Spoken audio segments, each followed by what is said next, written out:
What's going on, guys? John Fibonacci here. Welcome to my YouTube channel and welcome to If I Had to Start Over as an Entrepreneur. So if I had to start over maybe 5-10 years ago, if I had no skills, no money, anything like that, starting from the ground floor, this is what I would do. Now, keep in mind, this is not legal advice, not business advice, financial advice of any kind. This is a general roadmap of what I would do if I had to start over. So the first thing would be to get some sort of income going. Now that's probably going to be from a job, to get some income. Then I would save up a little over $1,000 and I would probably spend $1,300 on everything that I'm going to show you in this video. But I will give you a total at the end to see around what it would cost for something that I would do if I had to start over.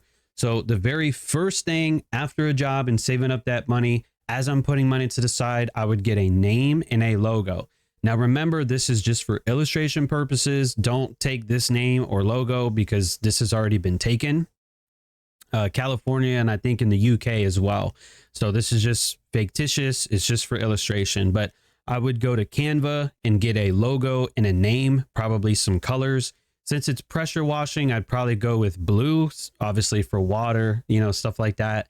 And this is just what I got from ChatGPT. I said, give me a list of names for pressure washing business. Clearview, I think, was a good name. So I went with Clearview Pressure Washing.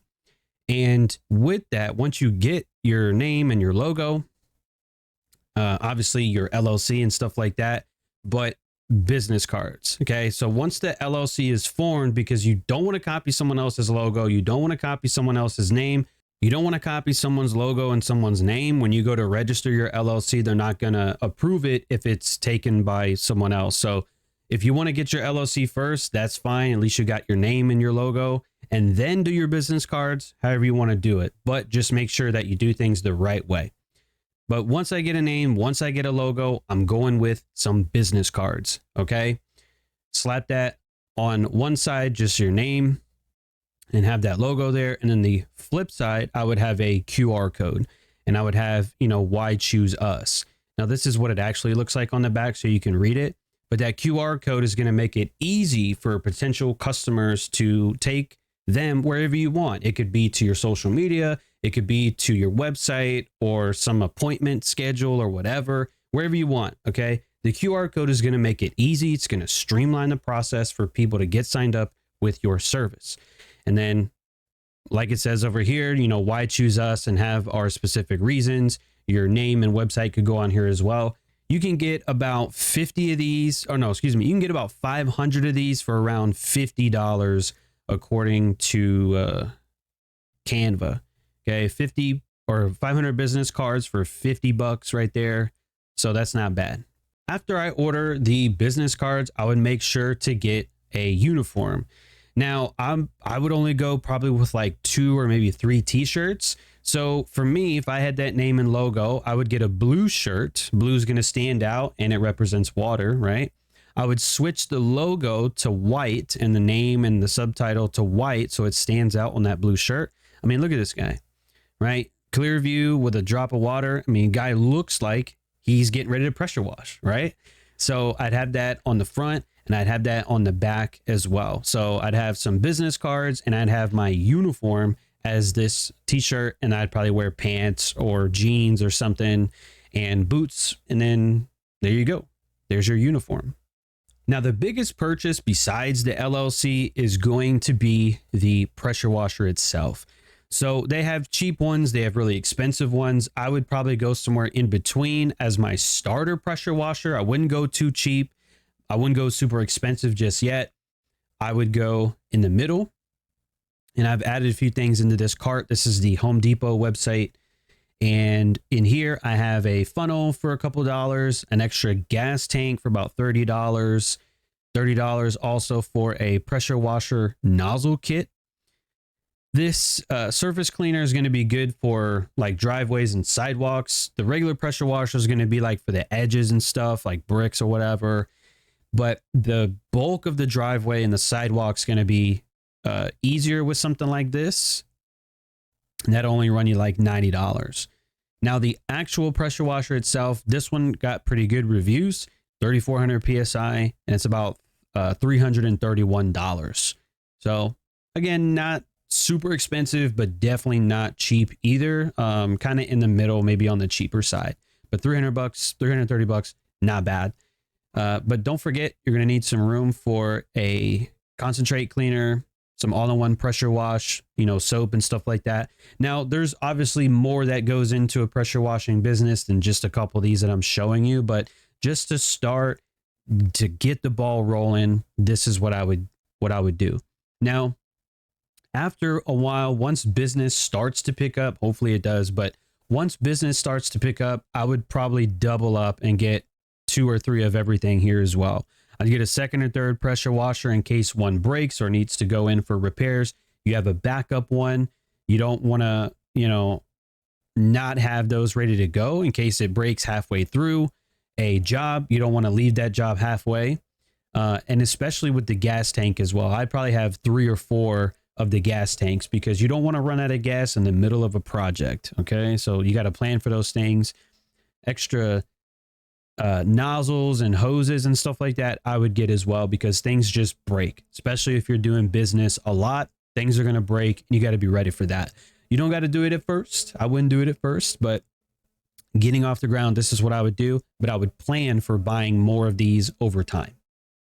Now, if it were me, I would be all over social media. I'd have a YouTube account. I'd probably have a TikTok account, definitely an Instagram account, maybe Twitter, maybe not, but definitely YouTube, TikTok, and Instagram. So when I go to do jobs, I would record everything. Everything I would record on my iPhone, or you guys are looking at me through a Rebel T7. I might bring that along, have a tripod set up to where it would record me that entire time. I would record everything. Now, if you're going to record and post to social media, you're going to need some editing software. Now, this is what I use. I used Wondershare Filmora 9 for a really long time. I just upgraded to Filmora 12. So this is their website, the Wondershare Filmora website. Best video editor, free download, whatever. Now, I'm not going to go through everything here, but I would think you need some sort of editing software. This is what I use. So if I had a business like that, I would use Filmora 12. They have like cool stuff. I'm not going to go through all that, but editing software, you're going to need that. So as far as expenses go, this is roughly how much it's going to cost. So for the pressure washer and accessories from Home Depot, like I showed you, about $510. Now that's without tax. So you're probably going to have to add another, I'd say $100 to round up. An LLC is going to vary state by state, country to country. So this is definitely going to change. It's about $300 here in Texas, but I went ahead and made it about $350, make it a little bit more realistic. Editing software, it'll be about $100, maybe a little bit less. Again, I just rounded up. Those t-shirts from Canva, you can get 3 of those for about $75. The business cards are going to be about $50. So altogether, this will run you about $1,100, give or take. Now, the logo, as mentioned, that is free on Canva. Just make sure that you don't take someone else's, all that. Make sure you do it correctly. All right. And social media, creating a social media account is free. It's just going to be time consuming when you actually start editing content, posting content, and stuff like that. And then when we get into advertising, at first, I would run ads. I would spend about 10% of the revenue at first.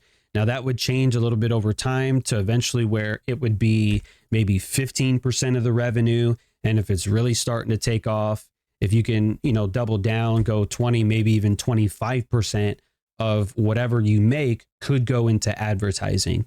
Now with the pressure washing business, I live here in Houston, so I wouldn't go too hard on ads that are outside of Houston. So I would primarily focus on my zip code and my city. I wouldn't really go probably more than 45 minutes out from where I am.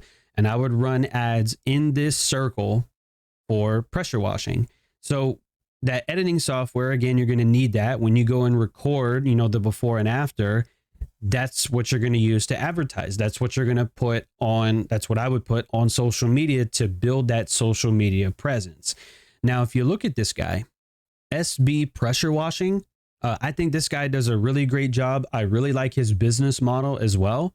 So his other account is like a lawn mowing business. He has like 1.3, 1.4 million subscribers. On this channel, he has about 246,000 subscribers, 37 videos. But what he does is very similar. Oh, there it is right there, the SB mowing, right? 1.3 million subs, 85 videos. So if you want to check this guy out, and he does free pressure washing on Fridays, I think I would do the same thing. I would find some of the dirtiest driveways, dirtiest sidewalks and stuff, and I would offer to do that for free. Now, only maybe once a week or so, I would do something for free just to help build that social media presence. And you see how this guy, when he records himself, he does the before and after. He shows you the process, and that's just fun to watch. People like watching that. It's very satisfying, and I would do the same thing. So I'm not necessarily saying to copy this guy, but I would do something very similar to this. And obviously the business model works. 1.3 million subscribers on the mowing channel, almost 250K on the pressure washing channel. Now, why would this business model work? Well, at first, it may not. If you're doing stuff for free, you're going to spend that time, you're going to spend that gas, and I get it. So that might eat into your business a little bit. However, the whole point of doing all of this is not only to serve your community by making it, prettier and abiding by the guidelines from the homeowners association, but the real kicker is going to come in when you really grow on social media, because this guy offers what? You can subscribe to his channel, which I should, by the way. I am in it now, but what you can actually do, what people will do with the business that I would start or the one that you would start, is potentially join. Okay. And people can support you with the memberships, just like I have memberships on my YouTube channel, which you should join, by the way. But look, level 1 support, $3 a month, level 2 support, $7 a month. So people out there really appreciate guys like this, and we can support him by joining his channel, and he's going to make money that way too. So if you think about it, 1.3 million subscribers. Let's go to his mowing channel real quick. 1.3 million subscribers, and he has the same thing, $3 support, $7 support. Now, out of 1.3 million subs, how many people do you think actually offer support through memberships? Even if he had 1%, 1% of a million is about 10,000. So this would be about 12,000 members, 12,000 memberships. And if he has 12,000 memberships at the minimum $3 a month, do the math on that. That's some serious bread, right? That's probably over 6 figures a year. So I'm not saying you would get to this instantly. It would take a while to build up that social media presence. It would take a long time to get here, but think about that. That's a good business model. So you're going to have your regular jobs that you do during the week. You'll have your Friday ones that you do for free, but you'll also have support through a YouTube channel or on Instagram. If you have more than 10,000 subscribers or followers, you also have the chance to do the same thing as YouTube, where people can subscribe for a couple of dollars. So again, it's a business model that's going to hopefully pay off in the long run. The short run, it's going to be hard. It's going to be difficult, but that's how most businesses operate. Most businesses aren't profitable at the beginning. It takes a long time. And so with pressure washing, it's very similar. It's a low barrier to entry, but this guy, I think the business model is perfect, right? Serves his community, he's able to help people. He probably gets good exercise from mowing and pressure washing as well. So it's just awesome. And I would do something very similar to this, but in my area. So the competition, there might be some competition where you are or where I am, sure. But I don't think a lot of people are going this route of doing stuff for free, putting it on social media, and then later offering subscriptions. So that's the business model that I would do. And if I had to start over, that's exactly what I'd do. All right, guys. So you made it to the end of the video. I appreciate you for being here. Thanks for watching. If you got some value, do me a favor and drop a like on it. I would greatly appreciate that. If you really got some value, send this to a friend so they can get some value as well. Thanks, guys, for being here. I will see you in the next one.